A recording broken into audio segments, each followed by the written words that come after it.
pas été épargné. Donc aujourd'hui, quelque part, on se doit d'avoir une pensée et mener une action forte envers les deux îles sinistrées, les deux îles du Nord, Saint-Martin et Saint-Barthélemy, et davantage Saint-Martin dans la mesure où on a une population de plus en plus importante. Donc dans la commune même, on avait déjà pris une initiative, mais après on a étendu cette initiative aux associations dans la mesure où la région et le département et l'État, ils ont mis en place un comité opérationnel technique et ils se sont dit que pour l'acheminement qui s'avère quelque peu quand même difficile, hein, puisqu'il faut passer par la mer, la voie maritime, donc ils ont demandé aux mairies d'organiser la collecte, qu'il y ait un seul point de collecte et que les communes vont après acheminer ou alors la région passe avec un véhicule récupérer les colis au fur et à mesure. Et je pense que c'est une bonne organisation puisque ça donne aux écoles le temps, ça nous donne le temps aussi. On l'a étendu sur 2 semaines, donc on pense que ça sera une action positive en direction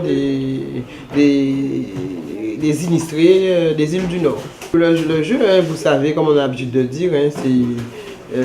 grain d'iri qui est appelé un sac d'iri, hein, donc quel que soit ce que la personne emmène, hein, c'est la bienvenue, hein, sauf que nous avons dit pas de vêtements parce que nous n'avons pas beaucoup de place et puis il faut de la main d'œuvre, hein, il faut faire le tri des vêtements et puis si nous donnons des vêtements, il faut que ça soit quand même acceptable. Donc nous n'aurions pas suffisamment de bois pour faire cela, donc on s'est attardé simplement déjà aux denrées alimentaires, aux produits d'entretien. Et puis le CECAS même a fait un geste déjà, puisque un agent est allé déjà à Capes-Dolé pour identifier nos palettes d'eau que nous offrons à la ville de Saint-Martin, à la collectivité de Saint-Martin. Tout le monde est mobilisé, le personnel, les élus, on fait du relais, donc bon, il n'y a pas de souci hein, à notre niveau, ça ne nous impacte pas trop, ça se fait naturellement. Et puis il y a une association qui se trouve dans le Colonial Club qui se trouve dans un collectif, qui aussi a pris le relais au niveau de d'autres associations pour que samedi prochain,